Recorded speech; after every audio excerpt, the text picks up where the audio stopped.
இப்ப திமுக அமைச்சர் மீது எத்தனை பேர் மீது வழக்கு, இன்னும் எத்தனை பேர் மீது வழக்கு வர இருக்கிறது என்பதை எண்ணி பார்க்க வேண்டும். பொன்முடி அவரது மனைவி சொத்து குவிப்பு வழக்கு, செந்தில் பாலாஜி வெளியிலே வர முடியாது, அந்த அளவுக்கு வலிமையான வழக்கு இருக்குது.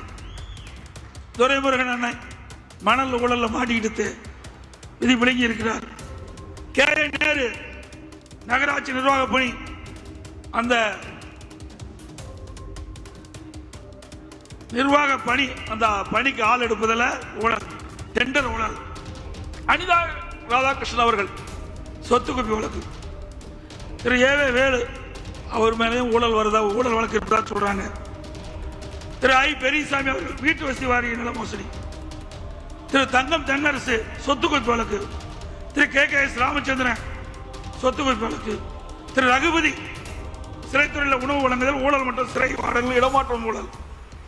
திரு ராஜா கண்ணப்பன் போக்குவரத்து துணை போக்குவரத்து ஆணையம் உள்ளது 35 லட்சம் பரிமிட்டதா செய்தி வெளிவந்துள்ளது.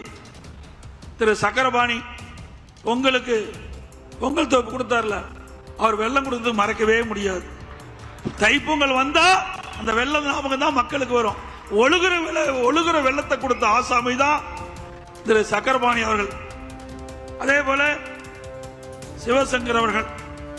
இப்படி பல பேர் ஊழல் பட்டியலில் இடம் பெற்றுக்கிறீங்க. எங்களை பார்த்தா ஊழலை பத்தி பேசுறீங்க. திமுக ஆட்சியுடைய நிலையே கலெக்ஷன், கமிஷன், கரப்ஷன். இதுதான்